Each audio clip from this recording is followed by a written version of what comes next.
What is going on, everybody? Hope everyone's having a good Saturday evening. Trials halftime is back. Took a weekend off last week. We're in the middle of trying to rework things too. We're trying to figure out a different way to help you guys out over the weekend. And I have someone very special on tonight who's going to do that very thing. He's going to help me give you guys the best bits of information. He came to me last week. He said, "Let me know whenever you guys might need a little bit of something." So tonight, everybody, I'm just going to be joined by one other Guardian. You might know him if you're local in our Discord. ilFated. Faded, what up, buddy? Yo, how's it going, guys? ilFated here. Trials, sweat, as people like to call it. Just glad to be on part of the podcast. Hey man, thanks again so much for being here, and thanks again so much for kind of offering your bits of information. I'll be honest with you, I would approach you and plenty of other people in our Discord a long time ago if I didn't have to kind of incorporate this play along structure. But I kind of felt like that really wasn't a necessity. I felt like we should go back to our grassroots and find ways to give information to people. And you are a plethora of information. You're full of it, and I really want to pick your mind today and really want you to go ahead and dive into this map and even overall trials tactics and things that will help the newcomer and kind of maybe even the seasoned veteran that maybe even didn't know a few things, because we can check your trials report out. Your trials report is impressive. So you are very skilled and very adept, no pun intended, in trials. So without tooting your horn anymore, bud, let me get your Destiny history. It's kind of like something that we do here on halftime, where I'll bring on someone brand new, their first time on, and I kind of get their Destiny past, where they're coming from, whether if it was from the first game, their PvP past, if there's any other games, and more importantly, why we're here today, your trials history. So go ahead, let everyone know where you're coming from in the Destiny realm. Hey, everyone. So I started playing console, PS3, PS2, COD, love COD, Black Ops 1, Black Ops 2, Cold War, all those CODs. I took a break from console, and then I wanted to get back into console gaming, and I want to get actually back into COD. But my friend was like, "Oh, why don't you try Destiny 1 until the new COD came out?" So this was around the Taken King time, right before, like maybe like a month or two before Taken King. So I picked up Destiny, started playing it, fell in love with the game. I tried going to COD, but it just didn't have the same pull that Destiny had to me. So anyways, I got into Destiny. Loved just the gunplay, the movement, like the maps were cool, like getting my own guns and like optimizing it and getting rolls, and everything was just fascinating. So anyways, I got into Trials. The first weekend of Trials I was playing on Bannerfall. I was an Invis Night Stalker. I forget the name of it back then, but I was a 0.7, and I didn't have anybody to play with. I had one other friend. We would LFG all the time, so we'd be like, "Oh, we got to 2 wins. Next week, oh, let's get to 3. Next week, let's get to 5, right? Move on and move on and move on." Slowly and surely, I got better because I'm very good at learning and Adapting. Adapting, yeah. So, Yeah. like, in my gaming background, I've also played competitively StarCraft. I got into Masters, if anybody knows what that is. And I've got it in Magic. I've gone to the top 5% of the world. So I'm very good at learning how to become competitive, practicing, getting better. And I also have done coaching for games at a higher level.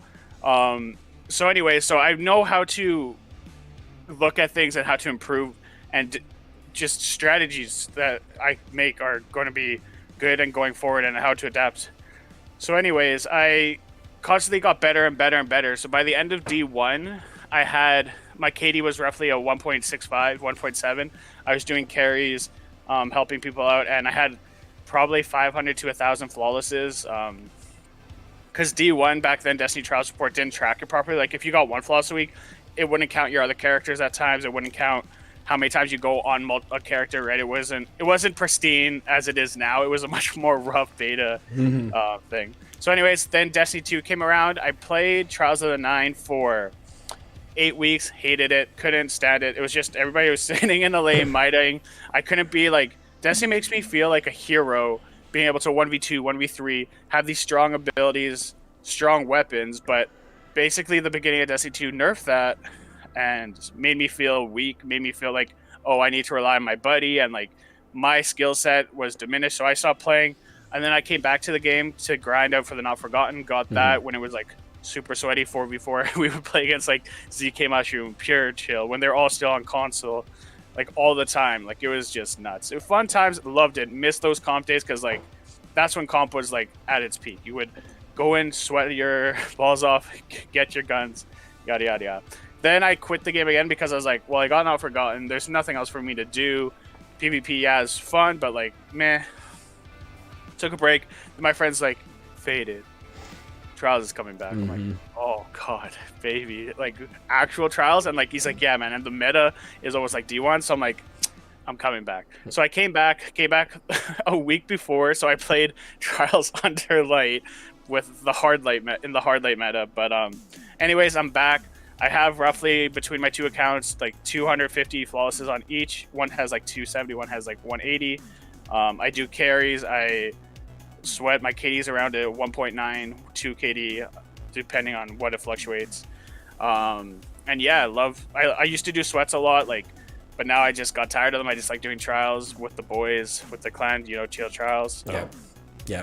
I can relate to a good part of where you're at now. Just chill, hanging out, just trying to get better. Really appreciate everyone in chat. I see you all in there. We're going to be very interactive with chat as soon as we get into the breakdown. If anyone has any questions for either of us or anything that they even want to add on to what we're talking about as well. So just stay tuned because there's a one or two things we'd want to talk about. One in particular that's circulating the community as of late. It was the #1 trending thing. We actually had a really good round table on Thursday night talking about it, and I got really good marks for that show. And this gentleman here was someone that was on it. He's going to be continuously on it every Thursday with Light Leap and Mr. Honbrello Greg. So transmog, it's gotten to sink in a little bit, and it hasn't gotten that bitter taste. What have you thought about since our conversations on Thursday? Is there any fix for it? Is there any way of coping and dealing with it? Some people have found the way of, and this is kind of where I fall into category, but I'm still upset. So let me explain. People have kind of diminished the other people's feelings of wanting a lot of transmogs. They're like, oh, I only want like 4 or 5. It doesn't matter to me. But I fall in the category of maybe there's only like a handful of ones that I want. But I'm on the side of the people that want many, because what if I wanted that freedom to getting, countless of transmogs without having to pay? And that's just one of many problems. I think the convolutedness of how we have to go through the grind, so to speak, of getting one without going through the Eververse. Faded, how do you feel? And has it sunk in? Are you coping? What's your opinion? So we brought this topic up Thursday, and my stance on it was, it doesn't really matter to me as long as I can be a spandex warrior ninja hunter. I don't care really how I look that much, but like as long as it's like black, thin, all that good jazz, right? But I was listening to Greg. I was listening to lately, I was listening to you guys and even the community. And the biggest thing I get away from this is people are upset that, and me personally too, about the cap and the restrictions on the 2 per season. And yeah, we get an initial 6 or whatever at the beginning, but then we get 2 per season. It's like, these are all armor sets that we've wanted. These are all armor sets we've earned already. And to cap it, and not only to cap it, the way you break out of the cap is by paying money to get out of that cap, is what is really irritating to like me and veteran players, because it's like, we've paid the money already, we've gotten this stuff. It's not new stuff you're giving us, it's really access to our old stuff to make it new now. So like, it's basically a paid upgrade on the old armor, in my opinion. And the cap is what gets me. If this is a way to milk your free-to-play players, make that system for the free-to-play players. If a player has bought DLC in the past or seasons in the past, don't be capping them. You can still have your whole convoluted system. We will eventually figure it out, but stop capping us. If I want to grind out 4 armor sets in a season, let me grind it. Like stop capping the player. Stop making the player frustrated. This was supposed to be a huge W for the community, for Bungie, for Destiny, because we were finally going to get Transmog, which other games have had since day one. And now it's like, another way to monetize the player. And yes, the only W it ended up achieving is the fact that this was the most universally hated thing by the community, where everyone pretty much stood on one side, minus a few people that felt unaffected by this way of doing it, because they're like, I only want 3 or 4 things. But hey, that's not really the grander scale. Every person's point of view is valid. If it doesn't really affect you, but it affects the majority of players, right? Of course. We got to look at the majority of players' feelings and be like, how do we fix it for them? Like, for me, I will get maybe 1 or 2 armor sets and be like, this is the way I like my hunter. I'm not going to change it. This is how I view myself as a hunter. Right? Like, I like how I look now, and I might even just keep this look. I might upgrade it like bits and parts here, but for the majority, it's not going to change for me. But I understand for people who want to be like, in the raid, I want to look like this. At PvP, I want to look like this. In Gambit, I want to look like that, right? Let people play the game how they want to play without restricting them and forcing them to pay money. If they're willing to put more time into your game, which is what you ultimately want as a gaming company, you want play time to show your investors, be like, hey, we have these people hooked this much. They're addicted to the game. They're playing 15 hours a week, 20 hours, right? Stop. And that ultimately will lead to future spending by the player, because they're like, I've played 120 hours in this month. I'm going to go buy the DLC for next month, right? Like, let it just free us a little bit more. Like, the whole free-to-play system has, like, just convoluted Destiny to a point where it's just like, I'm a paying customer, but why do I have to pay more because you have a free-to-play system?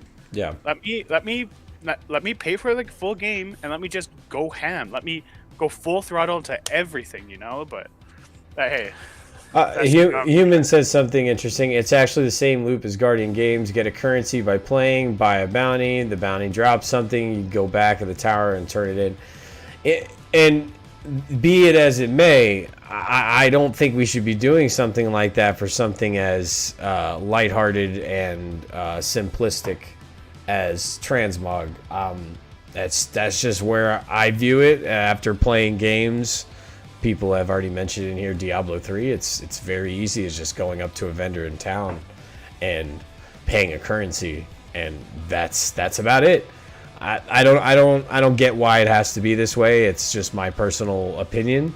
Like, even if you have like a quest, you go to the tower, you get a quest, and the quest is like, here's 3 unlocks. Here's it's a way unlocks, of making it like Destiny. Yeah, exactly, right? And like, make it a play how you want, right? Like a Crucible quest version, a Gambit, Strikes, a Nightfall, right? However you want to play, let the players. Like, I feel like we're so worn out from the Destiny way, and it's. Yeah. We're doing bounties, and that's one word in particular no one wants to hear. We don't want to hear we have to do a bounty, get a currency, and spend it in the same transactional way that we've been playing this game for so long. We're ready for a renaissance, a reinvigoration of doing things, and we really thought it was starting with Transmog, but we're really finding out that we're going right through the recycle bin and saying, we're just going through the same motions, but we got different clothes on now. It's I don't know. I've felt the overall frustration from the community, and I think it's kind of reverberating on everybody's emotions right now. Well, it's like I said, it's the same system, but now there's a cap, and the way you break the cap is by paying. It's like, where's the disconnect? Nobody wants to be paying to break through a system, or like, you brought this new system, and we don't want to pay to get more of what we're already trying to get within it. It's like as if Guardian Games had, you can hand in 2 platinum or medals today, but if you want to hand in a third, give us $5. It's like, what? Yeah. No, I'm doing the content. Let me get the stuff. Like, exactly. It's like, stop capping. it's messing with everybody in this game. I don't know. They've made things pretty much free to play everything. Like, I don't know. It's it's frustrating. It's frustrating when I hate comparing, but and they probably get a good laugh. Oh, look at another weeb complaining about our game being something that it's not. And yeah, that's pretty much the case of where I'm getting my idea of transmog, but it's cosmetic. At the end of the day, it's cosmetic. We're not chasing some exotic random roll god tier weapon armor piece. It's just a cosmetic at the end of the day. If they wanted to put a price on it, which we all knew that they were going to, fine. Lower the price. Don't make the journey to transmog it within the game so jumping through hoops so obstacle formed. We've pretty much bashed this into a wall. Is there anything else you want before we move on to the topic? The only thing is, people look at complaining as a negative thing. The way I look at complaining is, if I'm willing to complain about something, it's because I care. Yeah. If I'm willing to put out my thoughts out into the world, it's because I want change, right? Like I'm just voicing my frustrations, and I've loved Destiny since D1. It's been my game. I've been going to it. I've been on the high roads. I've been on the low roads. Like, the game goes like this. We all know it has its ups and downs. I've been up here. I've been up here. If I need to take a break, I do. But I always come back with the mindset that at the end of the day, I love the movement. I love the gunplay, and that's why I play it. So everybody will take what they want from the game, and we will try and push the pain points away. But at some point, it's like, can we alleviate some of the pain points? And again, they are doing some great stuff. Like the power leveling next season, we're only going to have to power level 10, 10 light level. So that's a great implementation of. It's not going to make the first 3 days of the season, especially for players like us, so pressed against the wall. Like, fuck, I'm going to get stomped in trials. Like, what am I going to do because I'm 20 over light because Johnny No Life stays at home, doesn't have to go to school during the pandemic now, and now he's just gonna steamroll his way to 20 plus before we even get 3, having real lives and families and jobs and just other reasons that we have to do things in real life. Yes, exactly. The biggest point is, I had a friend come back today from taking a break all season because he was just fed up with stasis. Yeah. And I have a friend who's been playing slowly, but he hasn't had the time because he's been working, right? Sure. Both these guys are grinding so hard this week just to try and farm a couple pallies at GM because it will be going away, right? So and that's just really unfortunate. It's like, oh, you did get to 1325, you can't do this GM, you can't get this gun. And so next season that will be alleviated much more, and that will my friends are frustrated because they're like, wow, we have to do raids, we have to do all these things, right? All the powerful grind again, and they're trying to streamline it and get there. But next season and the season after, I keep telling them yes, I understand, but they're alleviating that. And again, that's a good job by Bungie. Yes. The powerful grind. I don't think any of us have a problem saying when something's good and that was a good decision by these guys. I think at the end of the day, we play the game for one purpose, for the PvP, but at the same time, we would love to have a reason to continue to play Tuesday to Thursday, so the anticipation for trials is that much more sweeter. I find myself just checking out Tuesday, playing a little bit of Tuesday, an hour or two, and then I'm clocking out until maybe a few hours Thursday night just to warm up again. And I don't like that, and maybe that also has to do with me needing another game to balance out with Destiny, and there's not a lot of that for me personally right now. I think on my free time I'm trying to do something single player on Xbox, but I don't know. I've gotten we've heard the comments, oh, we're burnt out. Well, I wouldn't necessarily say I'm burnt out because I've played every week for the last year to go flawless, and I'm still enjoying the playlist. I'm just looking for something to do Tuesday through Thursday that still keeps people like me interested along those lines. And yes, maybe the 10 light, it will make less of a pain burden where I'm just playing for fun. But I don't know. The thing for me would be reinvigorate the comp playlist during the week. So Sure. So if they gave good rewards in comp, if they made it where you actually play, if you're 5500, you actually play against other 5500s, and actually make it an actual rank system where somebody like me who, like, when I go into regular Crucible, I turn my brain off and I still slay. Like, it's not, for me, it's not hard, it's just subconscious, and I'm not trying to do that to brag, I'm just telling you what type of player I am. So, I don't want to be going into 6s, 3s, ruining people's days. Give me a comp playlist with a ranked, good rewards, even just like cool shaders, anything, you know, like anything. And this just came in my mind as you said it. If they found some way to structure an ELO system with comp for people to, like, once you reach 5,500 first season, you break into another bracket where you're judged by a rating. If they can incorporate that themselves, not some third-party site, nothing wrong with third-party sites, but if Bungie themselves can find some way to rate Guardians, have a leaderboard system within comp that you can access after hitting 5,500, I think we'd be cooking with some gas there. Remember, just imagine something like, you know how like S tier is like the best in like games, right? Imagine if like under your name you were an S tier Guardian, because at like 5,500 or beyond you've just destroyed people. Like having like something like that would be so cool, right? Kind of like the Conqueror title, but like a actual competitive ranking that shows who you are. Like that's all I live for. I live for the competition. I play Trials to compete. I play. Right, like I do carries when it's too easy, because it's like I want to have a challenge. I want to be able to be like, yes, I can 2v3, yes, I can 1v3, like stuff like that, right? Like, and again, I don't think it'd be that hard. I don't think it'd be that hard for them to structure some sort of incentive within comp. Now, that back in the day, it was the Luna's not forgotten chase. Now it's what people do to help individuals that wanted to just get legend just to say they did it, or people that are just using it for warm-up for the weekend, or people that just they want some sort of 3-on-3 action. It doesn't have an objective now. For me, the only time I use comp is to at the beginning of the season, because it's the best powerful, of course, right? To get powerfuls to level up. I get to 5,500 in the first day or two. I'm done with it. Yeah. The only time I do it again is to help another person level up, or if somebody's like, "Hey, Fated, I need one more season for my broken title. Can you help me?" I'm like, "Sure, why not? Let's go at it." But other than that, I'm not playing comp. I'm not. There's no reason to. It's just the playlist is dead. So.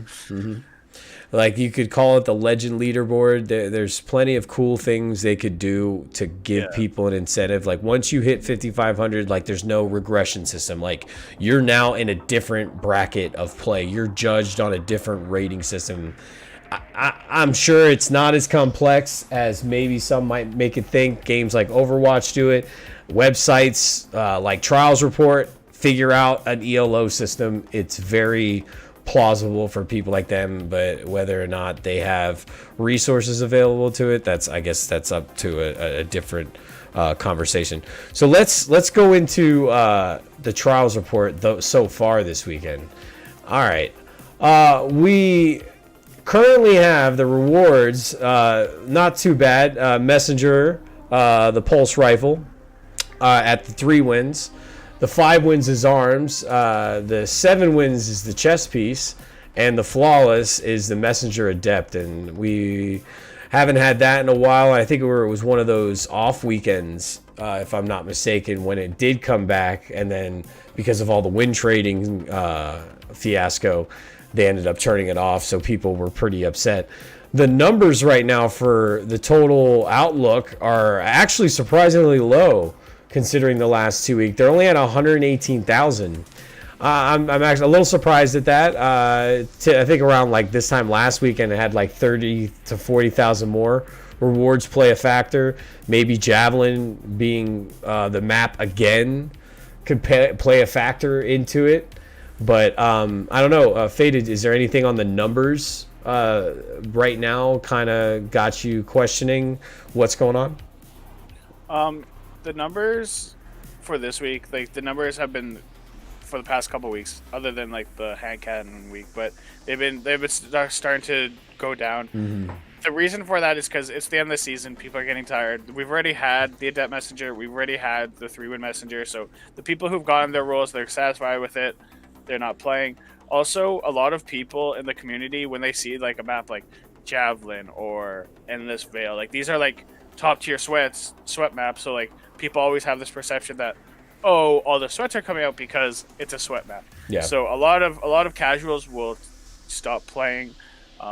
But yeah, like just it's the end of the season. Everybody's like gotten their loot. Everybody's kind of happy with where they are. They're trying new games. It's more of a it's just the natural occurrence with the season, in my opinion. Agreed. This is the end. Everyone's like, all right, I'm ready for something new. New season's 2 weeks away. Guardian game blows. There's probably a multitude of different things. Obviously, last weekend being Iron Banner, I think had a big portion to why the weekend felt the way it did. So let's before we jump right into this map, and I'll talk about the challenge because I think the challenge is a hilarious jab on the information that we found out this week. But no surprise, Fel Winter's leading the charge at number 1, the Steady Hand at number 2, Igneous Hammer Regular at number 3, Astral at number 4, Igneous Hammer Adept at number 5, which I'm extremely kind of was cognizant of from the very beginning because it just needed to get a weekend in for more people to get it. There was so many weekends that we didn't have it. One weekend was canceled on the very first day when it was the Flawless. So I only expect Igneous Hammer Adept to rise even more now that it is hit the waves more frequently. True Prophecy at number 6.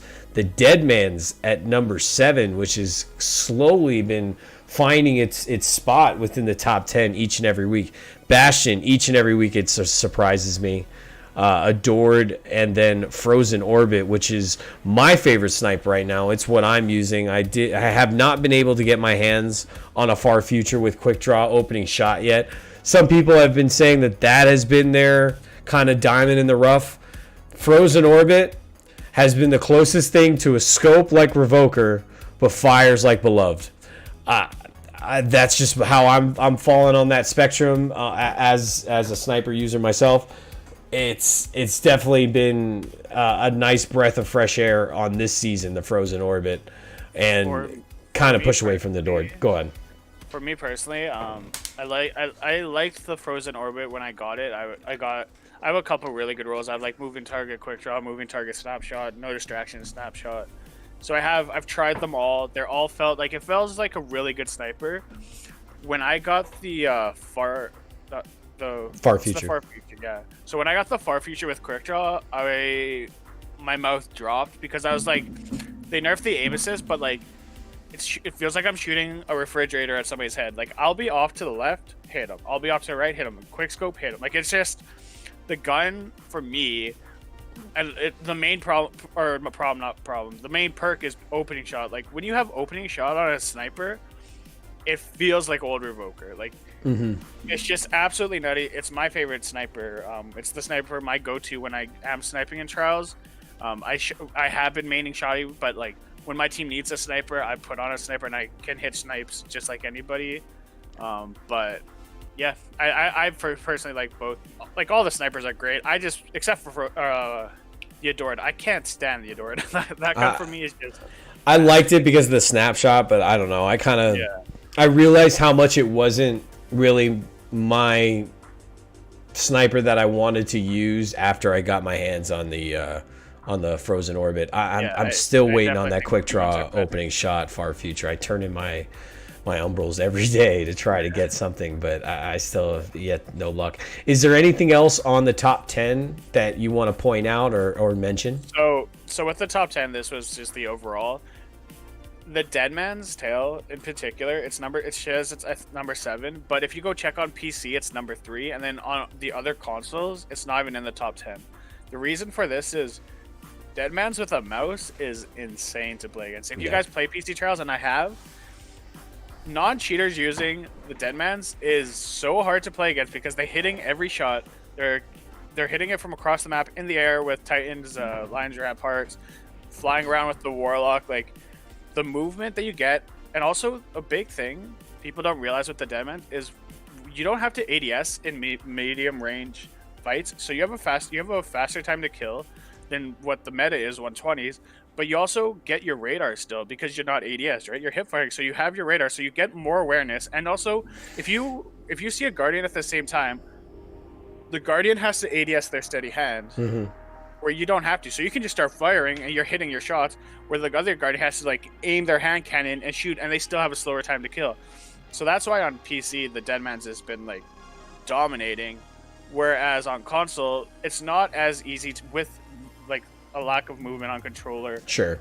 With less precision shots, you can't hit the same that you can while hip firing. But that's just like a little tidbit I just want to put out there, that if you're on console, you see, oh, Deadman's is doing really well. You can do okay with it, but you're not going to be doing better than a 120 or 140.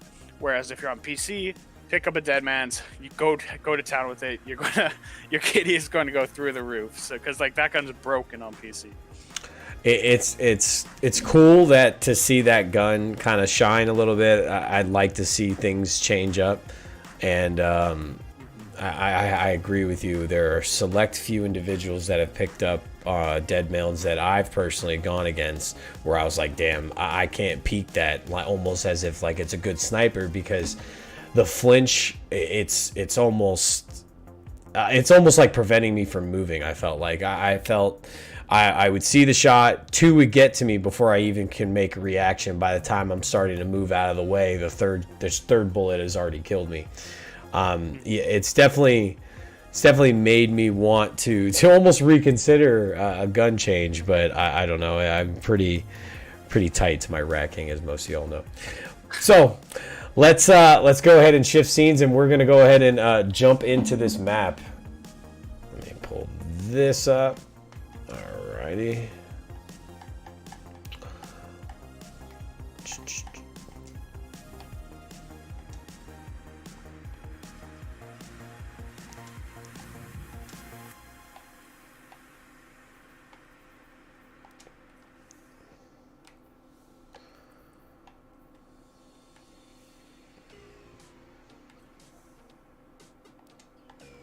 My favorite map, I have to say.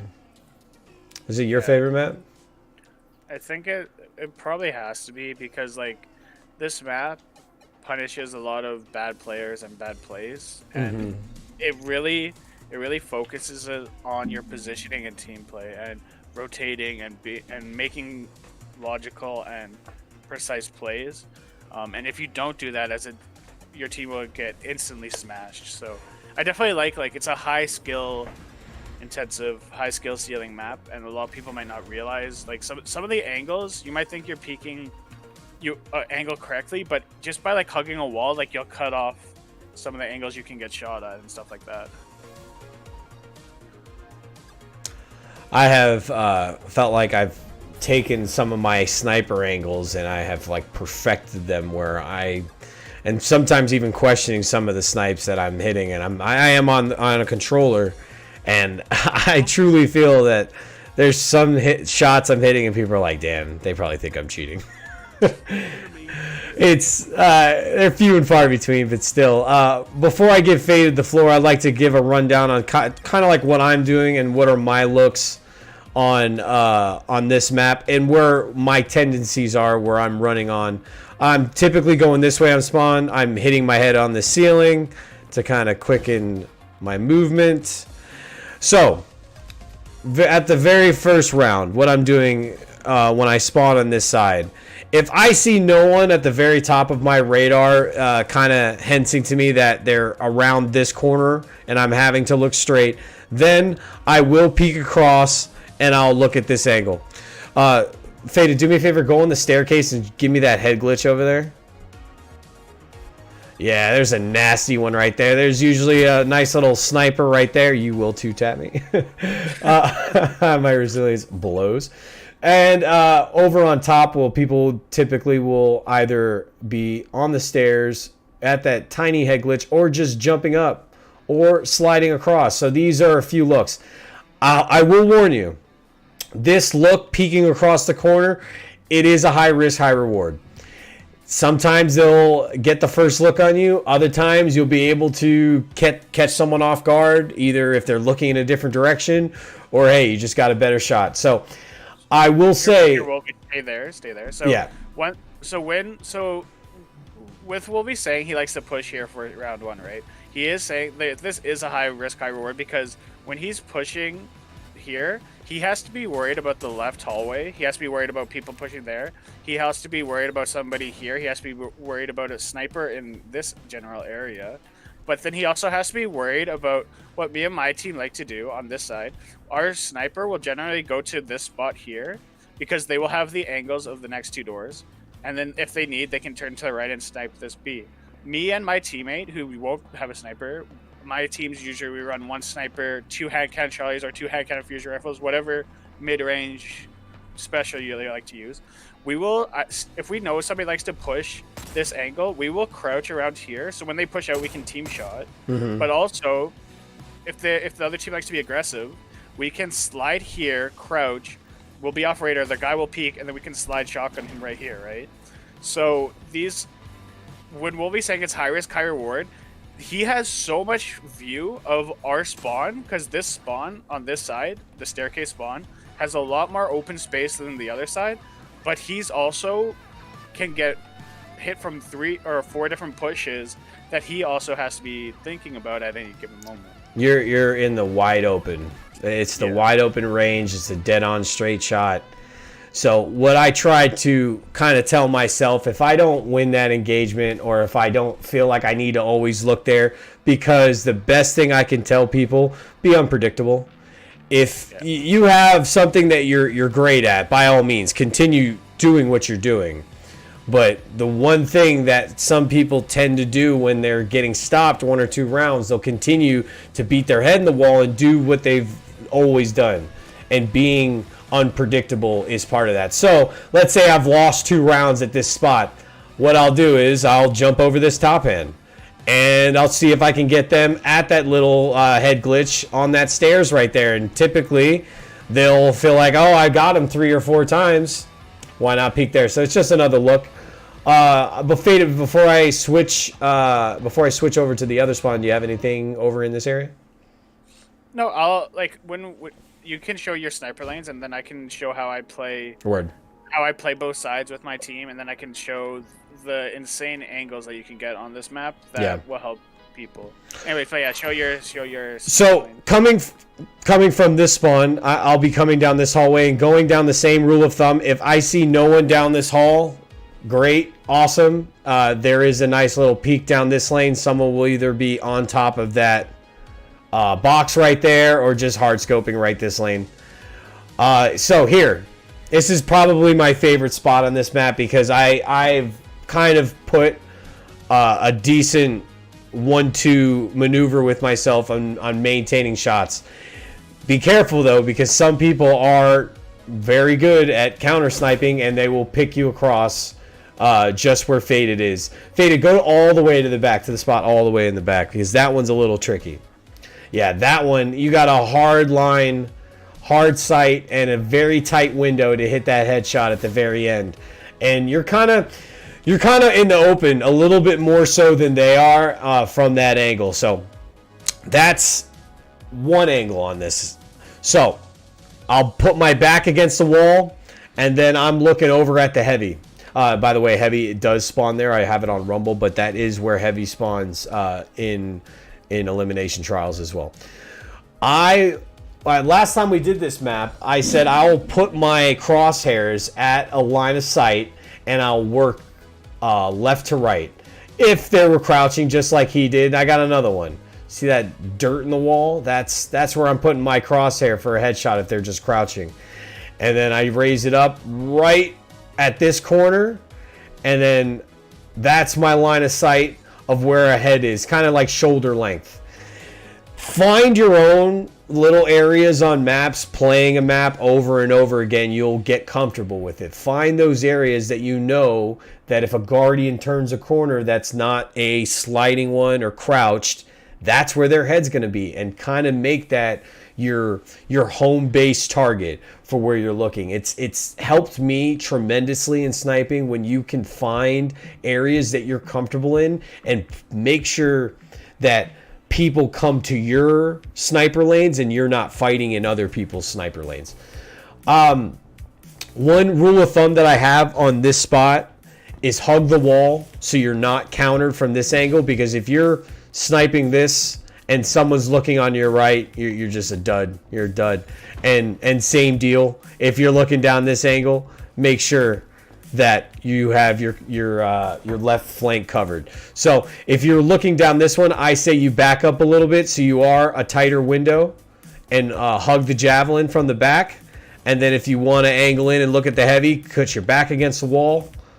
And then, like I said, find a spot and left and right. But remember, if someone does peek out from this side, you have to keep in mind that you will pretty much be out in the open. So take your first shot. If you miss your first shot, I say you hightail it. Faded, before I give you the mic, because this is I typically don't go outside, ladies and gentlemen. I like the inside control mostly, but if I do have to go outside, I'll peek this right lane right here, and what that looks like in the comparison, Faded is gonna go over there for me. Yeah. We're peeking that right side. Yeah, right there. That's perfect. Yeah, that's a good, nice little counter snipe. I'm going to give them what it looks like on the other side of it. What they're kind of looking for. Just be mindful, though. If you're looking down this angle, your left flank is wide open. So just be always mindful of the radar when you're peeking in right there. So that's pretty much what the inside looks like, or excuse me, the outside looks like. I personally, I will hold inside control. Point is right where I'm standing, and that's pretty much it from where I'm coming from my sniper angles. I'll leave Faded to the rushing tactics, because I know that's probably something he perfects at. But before I give it to him, there was one gnarly spot I saw last night where someone was firing in this crack right here. Yep, I was going to go over that. Yeah. Oh my Lord. I popped him from where you were standing. He was probably trying to line his shot, but stand right there. I'll show. Yeah, it is gnarly. So yeah, so you can stand here and yeah, you won't be able to see them, but you can see their name tag and you can shoot them. And it's a hard shot. It's a hard shot as a sniper, because the only way you're getting them is between this line. You have to get that line, and then if they're popping up and down, you might only body them. But I saw that the other night, and I was able to line my shot and get a headshot through there. But yeah, it's pretty rad. It's pretty rad. Faded, go ahead. And you can go from whatever spawn you want to start on. What is your tactics? First, I want to show a couple of the most underutilized spots on this map. That was one of them that will be showed. There's 3 to 4 more that you can use to get advantage where you are in such a hard spot to hit but you can still shoot insane lanes. So anyways, we come stand here. You can stand on this rubble pile, and you can go right there. You can shoot all the way into the stairs, and you can shoot here by standing on the top of that rubble pile, right? I can see your head, but you have all this angle from just standing there, and you can destroy people from that angle. Nobody goes up on that hill. Everybody I see, all the players, they all go and they try and jump, and right, they go up here, mm-hmm. jump up too far. But they go here and they try and peek here and peek here, but you you're wide open. Go over to the stairs, will be? Yeah. If I'm over here, all you can see is my head, and I can still shoot you guys, right? Yeah, that's pretty. So I can shoot Wolverine in the head, and all he has is my head that he can shoot. He cannot shoot. I can't shoot your feet. Yeah, I can't shoot his feet. Right? No, and I so, can't shoot your feet. This is the most insane spot on the map that nobody utilizes, because I can shoot all the way back into the right spawn there. I can shoot into the back left spawn. I can shoot the stairs here, and I can shoot this whole area. So this is one part of the map that, again, underutilized. That's a good spot. That's a good spot. Yeah. and even as you as a sniper will be, you can go there and just pick people who are head peeking. Another spot is right here. People don't use that, but like sit on, if you're on this box, Yeah, I you use can that one barely too. you can barely see me, right? And I can just like shoot, and then even like if I want, if nobody's on the left stairs, I can like peek out. You can come stand on the box with me to show their perspective. But Yeah, that's a good spot. I've used that one a few times. It's another high risk, high reward spot as well. yeah. If someone's in the back looking at you. I wouldn't suggest a sniper as much to do it, but somebody who has a 120 or 140 and a shotgun, that spot's insane. Because from here, all I can see is his right shoulder, and sometimes like there, I couldn't even hit it with my reticle right on, and then here, all I can see is his head. So like that's another spot that people are underutilizing on this map that will give you a huge advantage. And again, this spot is less for a sniper. But even in Wolvie, like you said, you like to come here and snipe. If you don't see anybody here, you can even come up here and pull out your sniper and try and get a pick. The next spot on this map where people may or may not know is if you come here and you slide here, Wolvie, you can shoot through this crack. Yeah. So you can shoot through this crack and you can see, just show them what it looks like. You can see this angle through shooting through that crack right here. And all I can see is your head, right? So like these are all spots that they give you so much advantage, and it's so hard to play against because you're so much in cover, and like only like really top end players are utilizing these. When I'm playing against average players, right? If you want to make an angle on a team and they're out here and your team's inside, people are like sliding out and trying to do this and trying to do this. No, just come to this box and you can literally see the whole half of the people are as naive to not think that you can get shot in there, so they'll just sit in there 3-peek thinking that they're okay, and then they just get domed. Yeah, exactly. And then the other spot, so like if where Wolvie's coming from, a lot of teams like to be aggressive, right? They like to play outside, they like to play their angles, they come out here.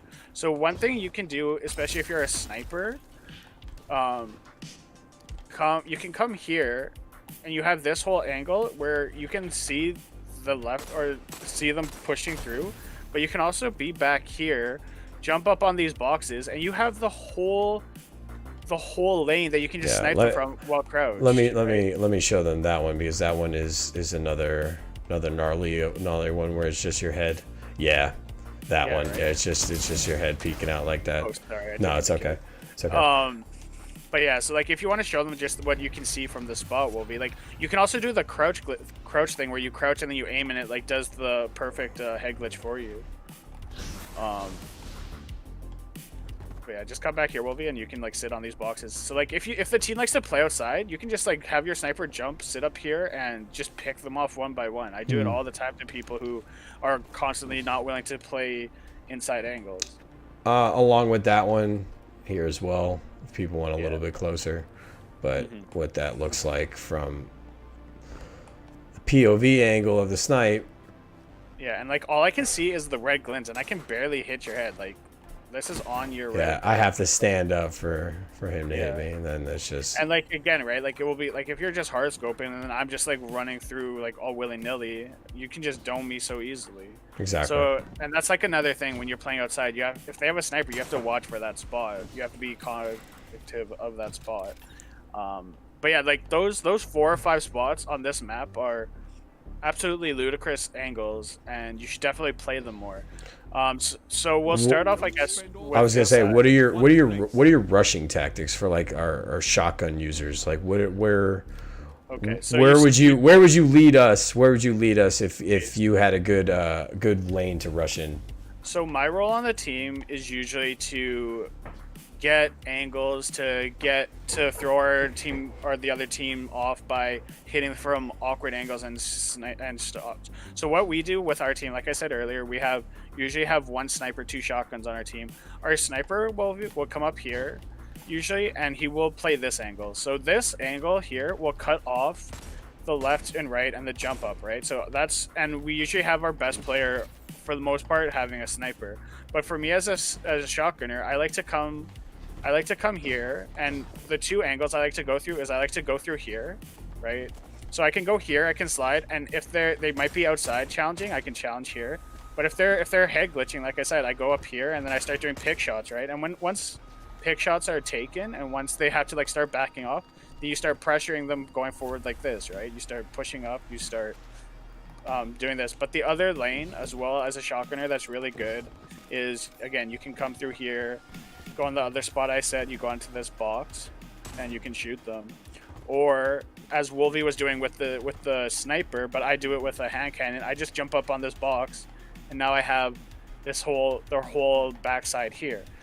The main thing you want to do as well, so like the main thing when you're playing with your team, if you have your sniper wants to come to this angle, you and your shotgun buddy, you and your shotgun friend should always be together, and you both can push this angle together, right? Because they'll see on the radar that Wolvie or the other sniper, whoever your sniper is over there, so they're all going to be focused on him. But if you and your partner come and slide this angle and like team shot, then they will be distracted. Your sniper can get up, pop them in the side of the head, and it causes so much chaos for the other team to do that. The other thing that you should do as a shotgunner is you should try and play the outside lane more. So like if your sniper likes to go inside, like where Wolvie is, I would suggest another shotgunner go with Wolvie, so the other shotgunner can protect Wolvie from the left, but then I will go from the right and I will push up aggressively and try and get them distracted. While I'm doing this play here, I don't necessarily, like when you do a wraparound or a cutoff or like try and get another angle, you don't always have to engage to be effective. So if you come here and you see 3 guys are inside, you don't want to go in and be like, oh, hey, hilly-nilly, and challenge 3 people. You can just be on their radar while your 2 teammates work the inside angle, and when be a diversion. When you hear that they start taking shots, then you can slide in and push. But the one thing that people do too much when they're trying to get angles or trying to get different cuts is they'll think they have to go and push and just start shooting because they're at a whole different angle than their teammates. Being on the radar and taking the awareness off your opponent and just being annoying on the radar is really good. And if they start pushing up, you can run back, and then your snipers and your teammate on the inside can start picking them off as they're pushing you outside. But anyways, the best way to play this spawn is to have your sniper go to either one of these 3 lanes, and then you and your other teammate who are non-snipers to play other angles together for the most part, away from the sniper, because the sniper can hold down this sniper can hold down lanes really well on this map while you guys get other angles to pick apart your opponents. So then do you have anything else to say for that spawn? I wanted to ask, what are your approaches? And I think this is probably the scenario situations that people find themselves where they're having to either do something different or having to change things.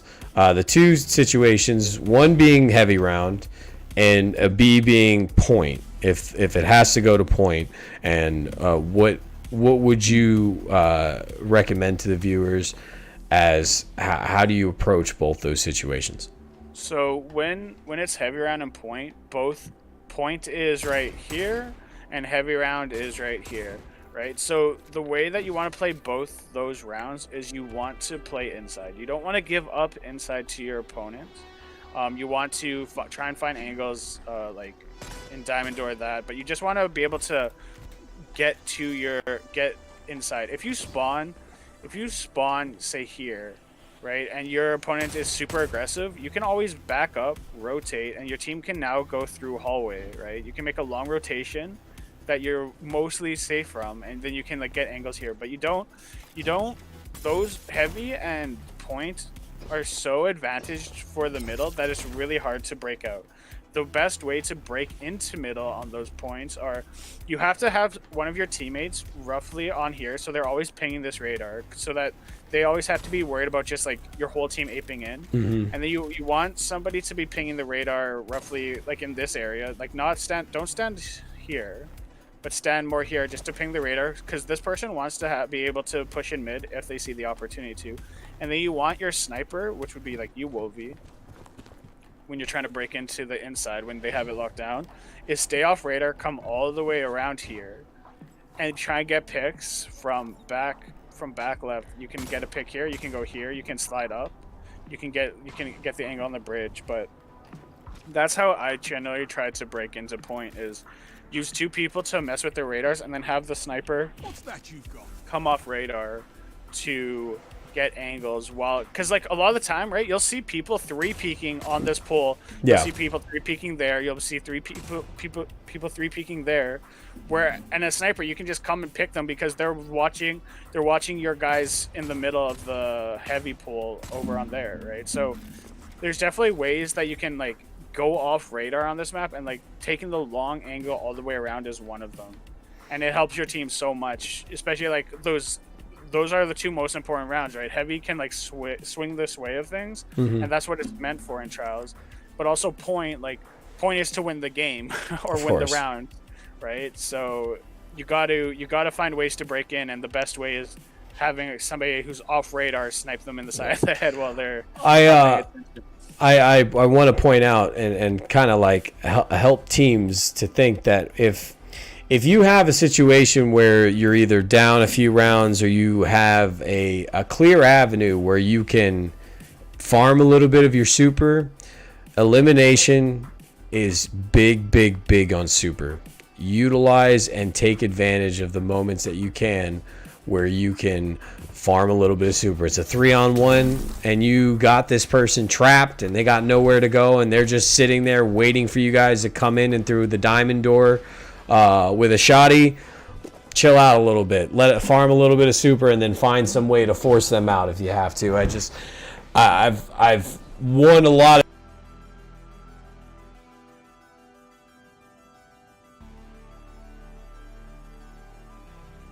thought out rounds like that, and those types of rounds sometimes, you know, can turn the tide of a game as well. So like let's show them this side, the best way to approach this side of the map as well while we're at it. So when you're on staircase side, that's what we call it, that's our call out for it. Again, I like to have our sniper try and play this angle, because getting a pick on this is super easy because everybody just stands up and they're like paying attention.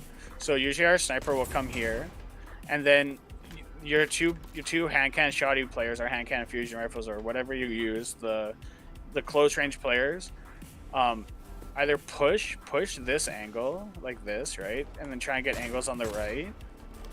Or if the other team's being aggressive onto B, which that area is B, I like to crouch here and wait for them and be like, hey guys, they're on B, they're a push, and then we all just peek in 3 and shoot, right? Because if I have a teammate here and we're just crouching, they're not going to see us on radar. They're going to peek. Me and my teammate will shoot, and then the sniper can be like, turn and just get an easy body shot from this angle. Yeah. The other way to play it, obviously, you can like play back. You can play on the head glitch, or you can. My favorite play is we crouch here, we slide here, crouch. They push up, and then you slide shotgun them. Those are, again, my favorite ways to play this side of the map. There's obviously the angle that you can play outside, so your sniper can also go inside. It's a little bit more risky on this side because you have less area to work with. But if your sniper comes, say, out here and looks inside, and then you and your shoddy player can play this angle, like you can slide together and push here and watch diamond door.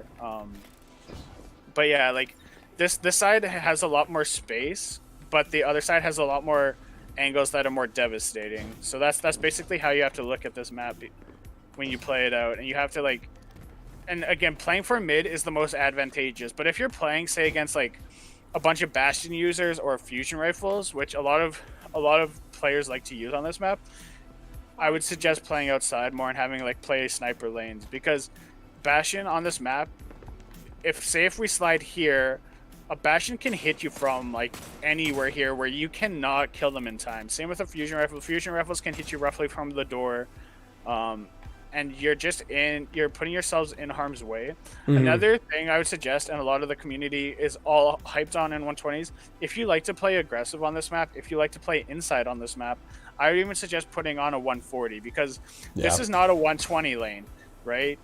This is not a 120 lane. None of the inside lanes are 120 lanes, other than the lane from like here to back. The sniper ones that like we've been doing. Yeah, so like one thing I like for players to do is, 120s are meta, but if your playstyle is more aggressive, if your playstyle on this map is more team shot inside, put on a 140 and you will see so much help on this map. If you like to play outside and long angles and all that, and get like far angles, by all means put on your 120 and do your thing. But again, people are like, oh, this is meta, therefore I'm going to use it. You have to not only use the meta, but you also have to know how to counter the meta. So, and use builds that not only counter the meta, but help your playstyle win. And that's the one thing that will help you get to the next level is be like, oh, I like to play close range. Oh, I'm very aggressive. This map allows for very aggressive play.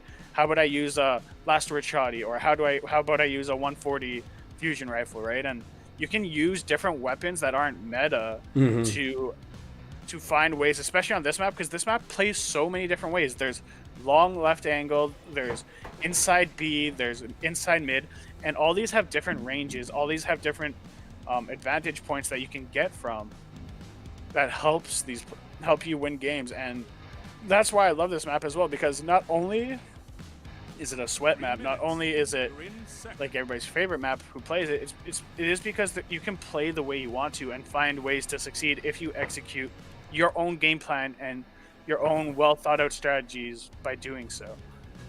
And that's just what I want to show with like just these little bits of things is there's different spots on the map that are insane that you can hit. There's different spots that you can go, but there's also the way you play the map and the way your team plays the map. You can win any way if you guys execute it correctly, and of course it's well thought out. What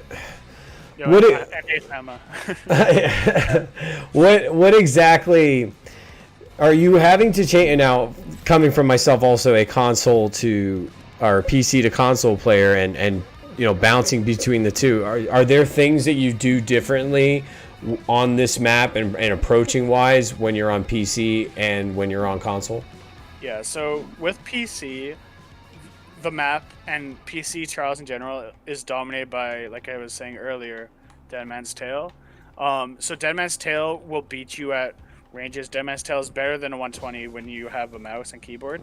So the way that I play this map on PC was, well, like I was saying, I like to play inside. I'm not peeking long lanes. I'm trying to get the quick lanes up here. I'm trying to get the quick angles from here. So I'm actually putting on a 140 on PC to have a better time to kill versus the Deadmans, have a better time to kill with the 120s, but I'm also able to play closer range, right? Get a faster TTK, and just not have to worry about the super long range that people would be hitting you out from like outside with the 120 or with the Deadman's Tail. Is there any weapons this weekend that you've seen that are kind of shining a little bit more than most? Well, the thing is the Glacial Chasm and the Bastion. Like, yes, Bastion has been high, but like people are using Glacial Chasm more, and the reason for that is because angles like from where I am to Wolvie, it will one-shot you, right? Yeah. Angles from here to Wolvie will one-shot you. So if you want, you can put on a Glacial Chasm, and like even from like say here to Wolvie will one-shot you, and from like here to back Rocket will one-shot you. So like that's crazy. That's crazy. Yeah, this is one of the maps where a Glacial Chasm / any kind of fusion rifle like that is very dominant, and in the hands of a really good player can absolutely destroy your team, because it's basically a 20-meter sniper that's easier to hit. You just have to shoot a fusion rifle at the knees and you get the kill. And on this map, it's very reliable. So if you have a good fusion rifle and you're good with fusion rifles, don't be afraid to pull it out and play inside map with it, because like I was saying, it's absolutely great on this map. And it's underutilized, honestly. Everybody's like falls in love with their shotguns, but if you're good with a fusion rifle, use it. Oh, yeah, you would. My KD. So, again, I reiterated in the beginning, this is my favorite map. It has been for quite a while. I think I don't think anything else is supplanted. I like a few other ones in the meantime, but honestly, when I saw it, I was surprised, but I was like, you know what? I'm just living in my world, because I said it to myself the other day. If this was the Trials map every week, I would probably be content with it. I don't know. I'm a weirdo, I guess, but I love it. Yes.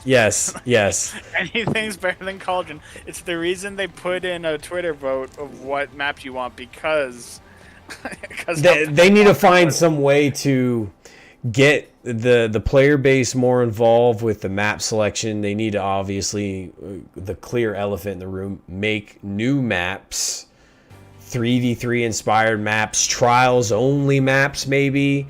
I would love that. Also, where people don't really get a chance to play on those maps and practice those maps. The only time that you get to access those maps is in trials. I would totally be down for something like that. But VP problem right now in this game, and everyone's worried about the new IP, whether that's going to be the next PvP game. I don't know. Faded, I usually like to end the episodes by asking my guests on their... We were pretty bleak for a while because everyone wasn't sure how Stasis would fit in, if they were going to either walk away from the game because there was no rewards. But I always ask my guests, is there like a light at the end of the tunnel? Is there something for everyone, down the road for the Crucible and Trials? I have always been trying to like preach this idea that Trials can be approachable for anybody. Clearly, there has to be reasons to make people want to get in there, incentives for loot, anti-cheat, of course. But if we were living in an ideal world where those things were happening, I've always felt that the funnel would always be bigger. People would want to play. People would want to continue cards their own without having to pay people to get on their accounts or what have you. What is the promised land look like for you? So, like I said when we started the show, I started playing Trials D1. I was a 0.7 on Bannerfall, going invis, Night Stalkers, shotgunning people when they couldn't see me. Could barely get to 3 wins. Constantly progressed as D1 went on. Eventually got to the point where I was a really good D1 player, could do carries, yada yada yada. So for me, it was always just about improvement. That's always what I'm about. I'm just such a competitive person. It's just like, get better, get better, get better. The thing that I want to see done for people is, you need incentive, right? I want people who want to get 3 wins. If you have 20 losses on your card, it doesn't matter. Let the person keep playing so that when they hit the 3-win mark, it's not that they have to keep resetting at 2 wins. Just let them play it out. If you have 5, 7, 10, 15 losses, but 2 wins, let them keep playing it out. When they hit that 3rd win, they finally get their loot, they'll be happy, right? Because part of the problem is some people have a really hard time just even getting to 3 wins. Mm-hmm. So don't make you have to reset your card after 3 losses on the card. Let those people play it out. Let them get the 3 wins, the 5 wins, even the 7 wins. But also incentivize it better. Give them better tokens for loss. Give them better tokens for wins. And on 3 wins, not only give a gun and an armor piece, right? 5 wins, give a gun and an armor piece. 7 wins, give a gun and an armor piece. We all not all, but like most people don't like it when, you have an armor piece on 3, a gun at 5, and an armor piece at 7. What is the hurt in pairing them up, right? Gun and armor piece, gun and armor piece, gun and armor piece, and flawless gun and armor piece. That alone doubles the loot pool for Trials. Mm-hmm. And then, like I said, only put loss restrictions for flawless. Flawless is for people who can get the 7 wins, no losses on the card. Everybody else, if you want to get 7 wins, I don't care if it takes you 100 losses. Let them get to the 7-win reward if they want to play it out.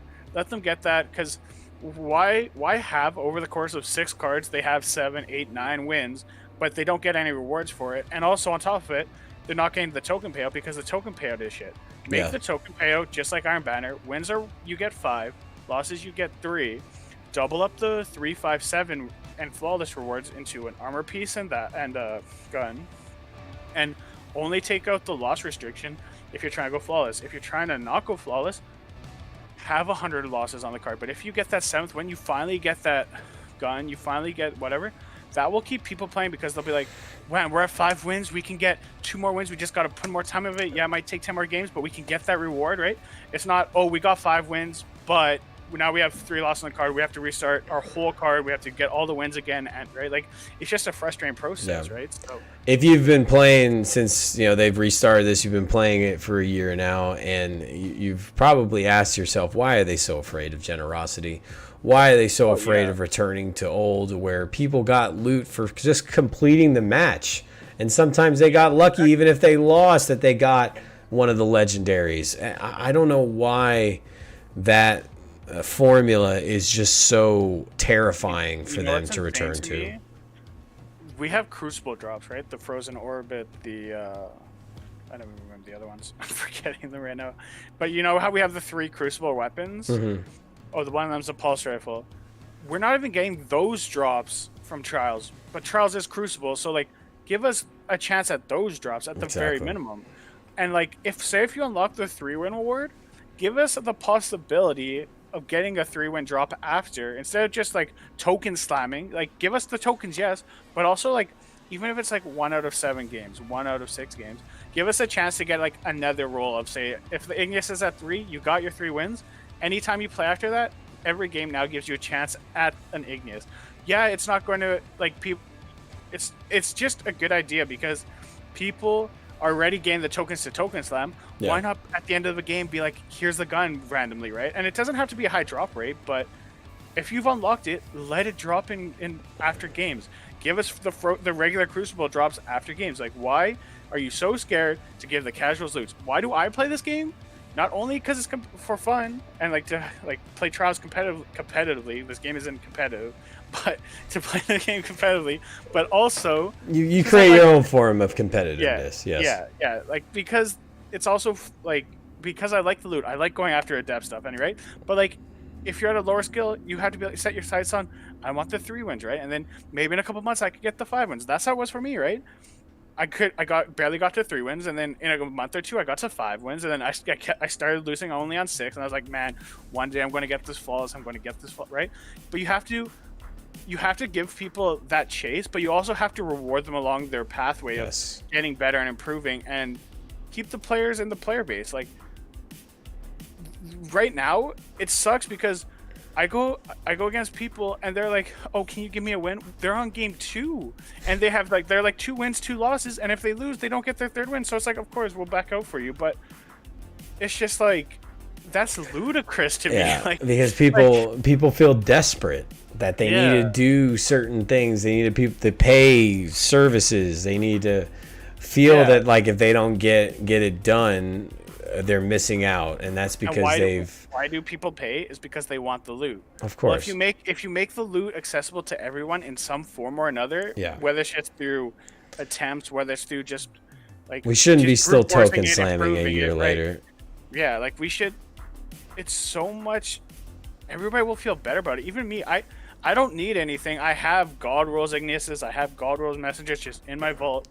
But I play because I enjoy playing with friends, and I enjoy helping. Like, our clan usually does, like, we have like 2 like insane players, like 1.7 plus, and then we'll have like an average like 0.7 to 1.2 player who we're all friends. We've been friends with for years. Mm-hmm.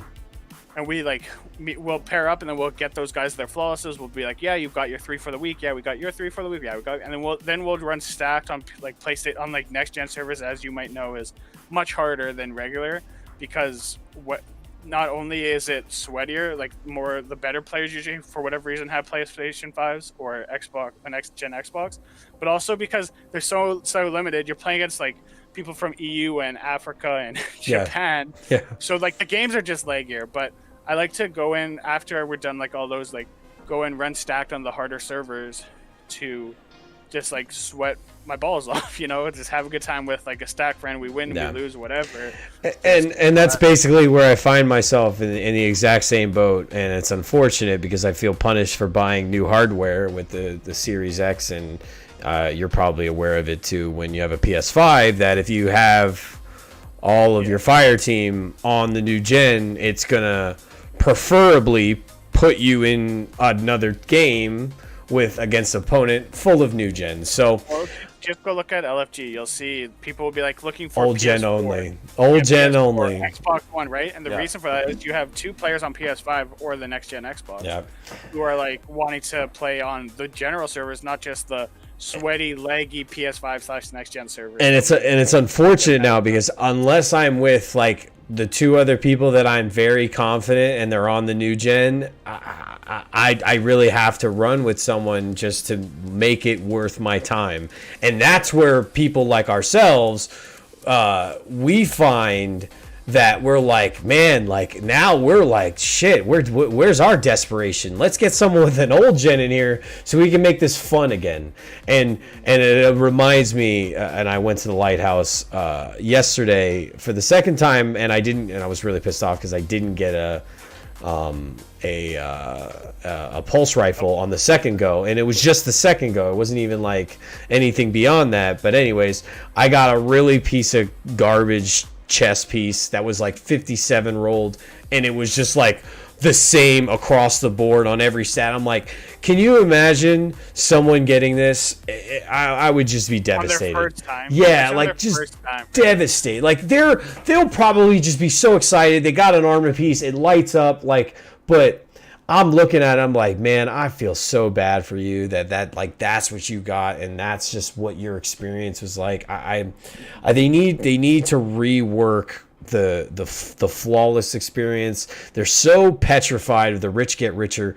Man, if you would fix cheating, if you would fix all the other glaring issues that go on that are nefarious, I'll just call it that because I don't want to point people out. But if you're doing nefarious stuff that the person that's dedicated to that account can't do it themselves, and that's what they're scared of, but you're worried about the rich getting richer, man, you fix that problem, you won't be worrying about that nearly as much, in my opinion.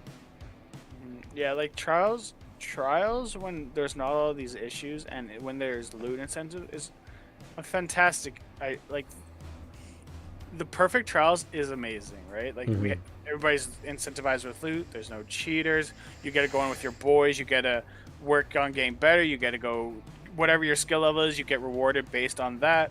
But right now, it's like they made a game mode that's for the hardcore sweats that only top players can get, and it's like, and that's cool for me. But like, what about my friends? Like, again, I just hopped onto PC. I got 3 messages from friends like, hey, you want to do Trials? Hey, do you want to carry me Trials? And it's like, it should not be about carrying. It should be about getting better, getting rewarded because you're getting better. Yeah. As time progresses, right? And like, that's just not what it is, right? Now what it is, hey, I need this loot. There's no way I'm getting this loot. I'm either going to pay, cheat, or get somebody to go on my account. Yeah. And it's like, where's the fun aspect again? And that's Bungie's fault. Like, everyone else is just enabled, and Bungie's the enabler. They're enabling this type of behavior. They're enabling the cheating clearly by not having sufficient anti-cheat, but they're enabling the other behaviors as well. They're enabling the carry services. They're enabling the recovs. They're enabling the DDoSers. They're enabling the win trading. They're enabling the ghost lobby. This is all their enablers. They have to realize that they found ways to reward people to where they don't have to do these other means to either pay other people for this type of service. Everyone will be like, wow, like, I don't need to go pay someone to go wait in a ghost lobby or wait for some cheater to get on my account because the service is shady. I don't know, man. It really seems like an accountability thing, as I've always stated from the very beginning. It's a mess. It's a mess when half the streamers are literally putting in a thing, recoveries, and then DM for recoveries this, recovery, right? And like 90% of the big streamers, like, you can see, I'll call them out. You can see Panda, you can see Wish, you can see Lumi, you can see say Walla. They all are doing recovs on stream, advertising on Twitter. And again, recovs aren't the big deal. The recovs are the problem because of the bigger picture of the trials. But recoveries are against terms of service. It's a bannable offense. Now you have the entire community advertising on Twitch, on Twitter, doing it. Yeah. No one cares about it. And Bungie's not doing it. If Bungie started banning these people and their main accounts, it would make a ripple effect that people are like, man, maybe I shouldn't do something like that. I don't want to lose my access to play this game. Yeah, but again, like, it's not the people doing the recovs problem. It's Bungie for allowing it. It's Bungie for making the playlist so painful for a lot of players to get into and have fun with. That it just amplifies everything to where we are today, where it's like, in an ideal world, if all this stuff was figured out and stuff, the only thing that should be I guess people would make a service out of is carries. And honestly, I don't have a problem with carries. I encourage carries.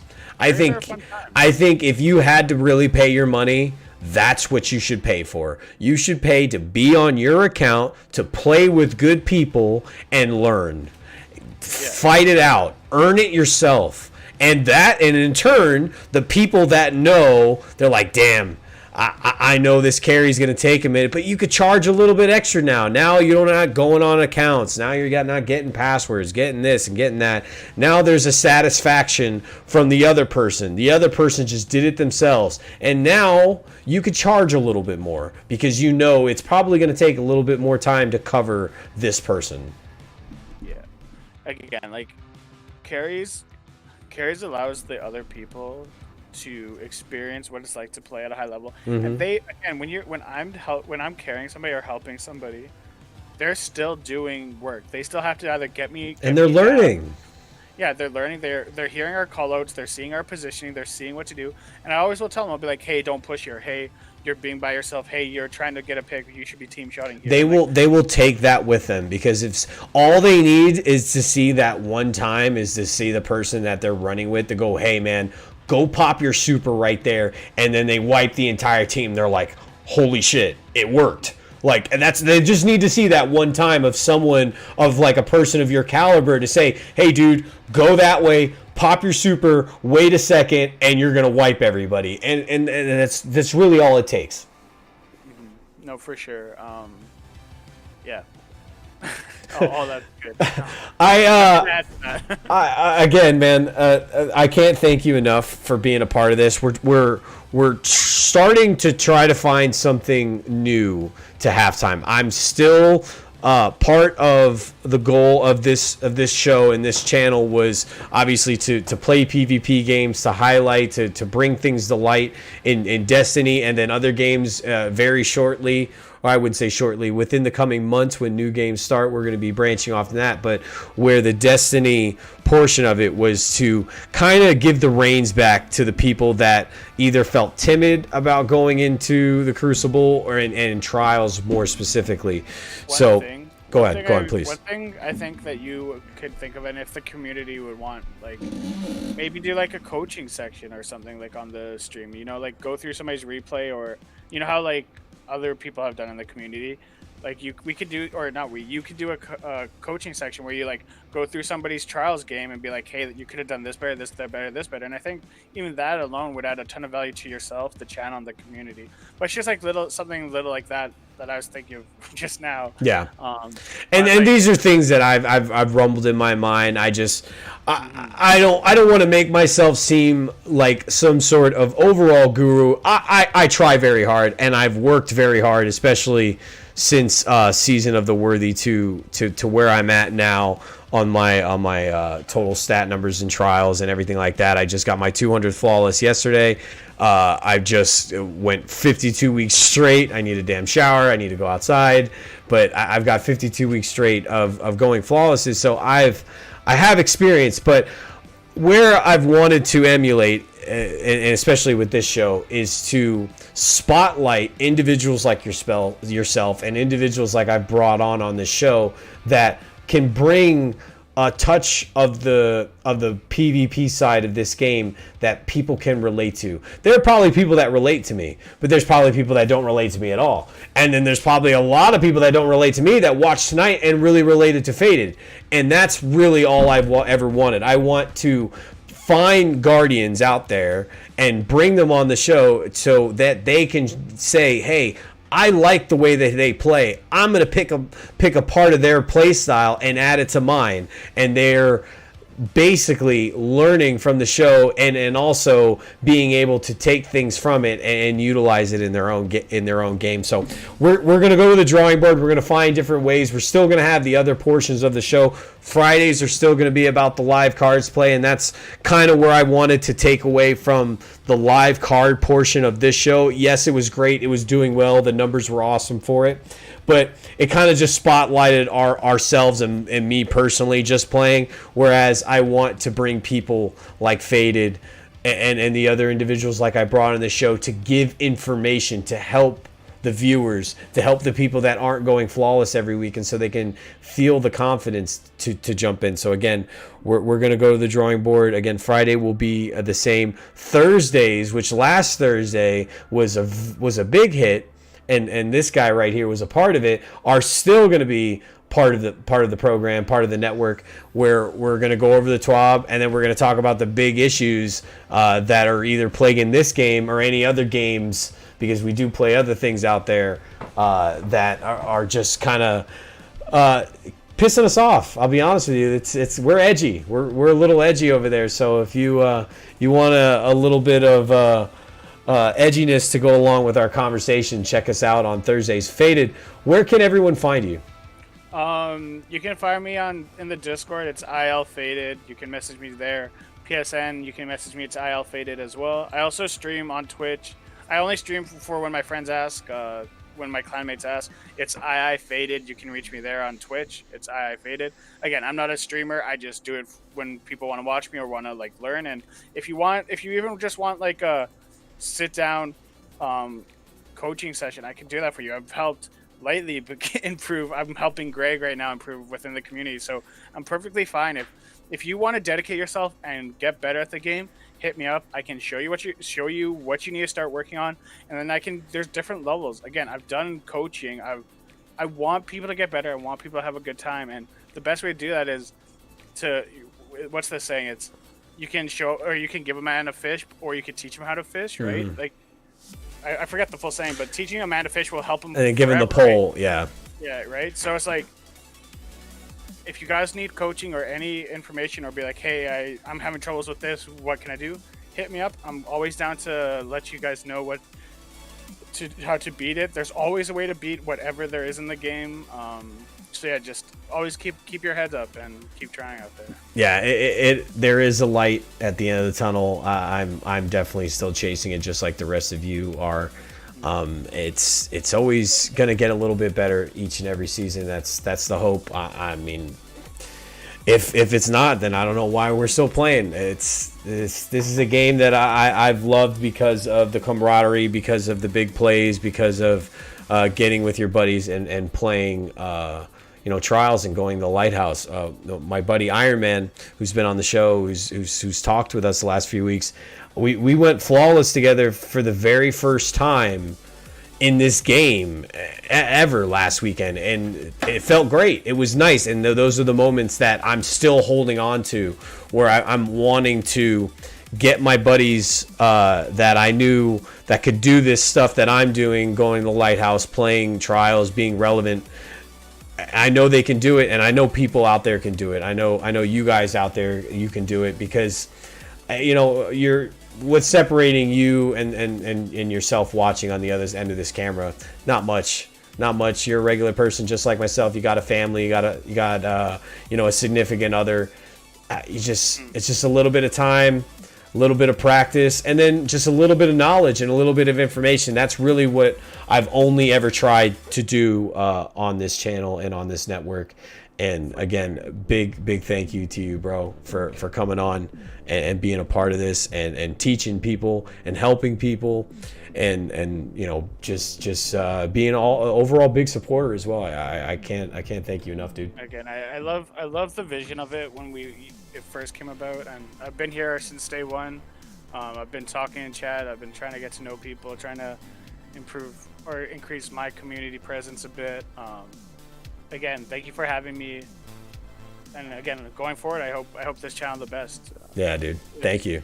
And you're definitely going to be an arbiter to help people out in the PvP, because you're someone that I can definitely vouch for. And again, we're brainstorming. We're coming together as a group to find out a new path for halftime. Halftime's not going to go anywhere. We're still going to give you guys the information that you need, reward-wise, strat-wise, tip-wise. Well, we're going to add on a different portion of the show to make it that much bigger to where the members are being able to be a part of it and get that much more for what they're paying for. So again, big thank you to all for checking this out today.